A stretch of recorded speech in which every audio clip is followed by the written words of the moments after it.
Hello, thank you for joining me. I'm in Falmouth in Cornwall today. You might just be able to see the estuary of River Falmouth down there. We're going to go and explore the Gyllyngdune Gardens and make our way down through a series of tunnels to the sea.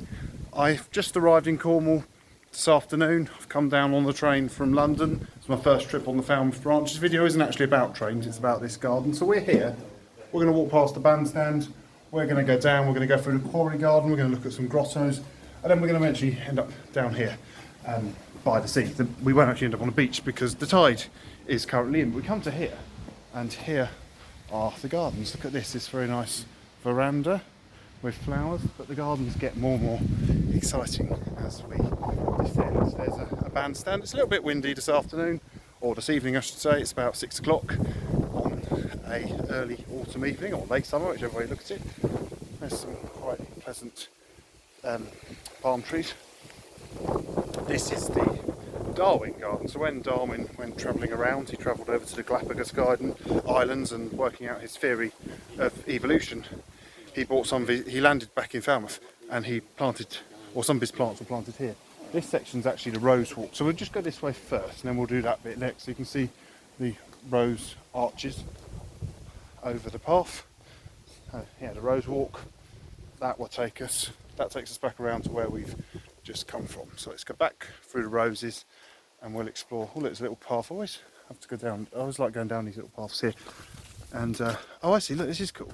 So it's the Darwin Garden. You can see there's like species. There's a starfish there, and inside that pond, wherever the camera's picking it out, there are goldfish in there. I'm not sure if they're one of Darwin's species, but anyway, so it's a rather exotic garden. Lots of different plants that you possibly wouldn't normally see in the UK, although roses you'd see in the UK, but then when you turn and see the trees there, the palm trees, you could be in anywhere really, another country. Look at these passion flowers. Look at that, they're so nice when they're out in bloom. Let's continue through here. Oh, yeah, look, there's a razor shell there. Not a real one, but you know, pointing out the whole Darwin theme of the garden. Now in a moment the garden is going to change completely differently. Oh look, there's some various cactuses growing, so quite an exciting garden. We're going to begin quite a descent as we leave behind the Darwin Garden and we continue through the Gyllyngdune Gardens. We're going to see some grottos, we're going to see some tunnels, and we will, well, in a minute you'll see the sea, and we're going to make our way down as close to the sea as we could possibly get. Coming into here now. Look at that, there's like a stone archway. That's the quarry garden down there. So my aim is to go into the quarry garden. We're going to skirt around the top though. We're not just going to go straight down. So we get to here. This is nice. Well, two things. We've got to go down there, the quarry garden. There's a grotto below us, but there's also a bit of a shell grotto here. Look at that, it's amazing. You can see the various different shells arranged in patterns which look really nice. I really like that. Last time I went to a shell grotto was not down by the sea but in Hertfordshire, and that was in a town called Ware. If you're interested, have a look at that, a link to that video on screen now. Look at that though, looking out to the sea. You can just see, if the camera's picking it out, there's a cruise ship right out on the horizon. Let's go down there now. We're going to make our way down this path. As well as the cruise ship, we'll have a better look when we get there, but there's also some cargo ships up there. I really like these gardens where there's just winding paths, and there's a siren going off, not sure what that's about. I really like these paths where you go down these gardens through these winding paths. It's just so exciting. We're going right down now into the fern garden. You can see all the ferns. So this is like a deep wet quarry, and we're going right into the middle of it. So when we get to down here, oh I see, there's a tunnel there, although it looks closed. We'll have a look at that and then we'll have a look at the grotto. It's very wet, a little bit slippery down here, but you know, I'll just walk carefully. Oh, look at the size of this leaf. Kind of do feel like I could be in the Galapagos Islands. Look, it like my head fits inside this leaf. It's pretty big. Oh, I see. So there's a tunnel. I think this is probably the original entrance to the garden. but we can't go through it because it's locked. But what we'll do, we'll go out the other way and round, so I'll show you the other side of the tunnel. But just look at this view. If you'd come through that tunnel, that you've been walking through here, and then you just come through, and this is what you come to. A very damp, wet sort of garden, but quite exciting. Like I say, look, these leaves that are nearly the size of me. So it's really quite cool. And then we get to here, there's another grotto down here, so that's what I want to take you to. So this is the shell grotto down here. There's another fern. So they would have it says they've collected various shells from around the world. They've displayed them here. Now it's locked, but I'm going to put the camera through the bar so you should be able to see inside.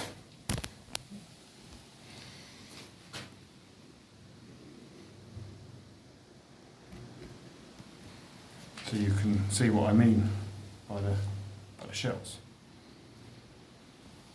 From shells in a cave, I don't know if we're going to see any shells in the sea, but let's go to the sea, because that's where I intend to finish this video. We've got to get out of here now. So there's some steps that go up over there. We'll go up there.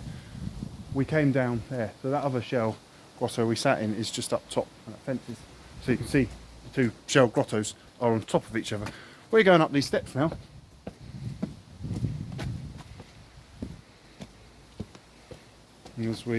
As we ascend, see the view of the garden behind us. I really like these sort of paths. It's just exciting. And this is just like a little park in the middle of a town. Cornwall is known for its gardens. There are some really amazing gardens in Cornwall. That little house is cool. Got to go and have a look at that. So we get to here. That would be a shorter and step-free route to where we started, back to the Princess Pavilion. So that tunnel I told you about, or we had a look at, is just there. So let's go and have a look at that, and then we'll go and have a look at the sea. So yeah, look at that. There's like a giant tree growing on top of it. So we would have walked through there if it had been open. And there's this cool little house here. It's not really a house, it's too small to be a house, but it's very attractive. Let's go along here, along the sea. So that's heading west towards Penzance. Cornwall has got an incredibly long coastline. In fact, it would be the longest in the UK, especially with all these in and out bits, and of course it's got a north and a south coast. We're going to cross the road because I think we can go through a tunnel under that cottage. So we didn't go through a tunnel, the one we would have gone to in the gardens, but at least we can go through this one. Yeah, look, we can actually walk straight underneath it. So that's pretty cool. And out there's a couple of cargo ships, and there's just picking it out as a cruise ship. Look at this. This is so exciting.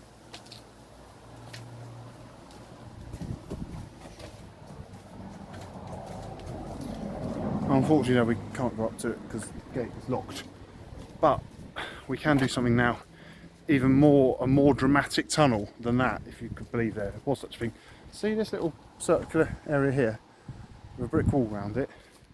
Coming back to that in a moment. Let's just have a look at the view again over the sea. Now there's this path which runs along here, but we can go to beyond there. And the way we're going to get to beyond there is by going down there. One other thing while we're up here, over there, yep, that building there, that is Pendennis Castle. Not the steam locomotive, but the castle the steam locomotive is named after. Look at this, this is just like, well, very steep and rather bizarre way down to the sea. It looks like you're almost stepping into a well. Makes me wonder if it's even going to be open, that we can actually get through, but let's go down anyway. Very steep set of steps. Coming to down here, there's two sets of steps down, so there's the other set, and there's a tunnel. We're going to go through it.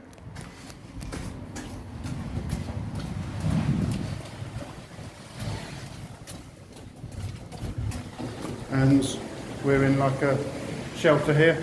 There's a bench. The tide is quite closely in, so we're not going to go right down, but these steps would take you down to the beach. So those other seats would have been just above that. We'll go down as far as we can go, but I'm not going to the bottom. Don't fancy a big wave coming in and sweeping me into the sea. Here goes a better view over there. That's Pendennis Castle up there on the headland. So here we are. I'm going to go to this one more, and I'm not going any further. Yeah, okay, I'm not going to go down there just because I really don't want to end up in the sea. But look at that, we're down by the sea at Falmouth. I've got to go all the way back up there now. So I hope you enjoyed this video. Thank you very much for watching. Please do feel free to like, subscribe and comment. And from Falmouth by the sea, goodbye.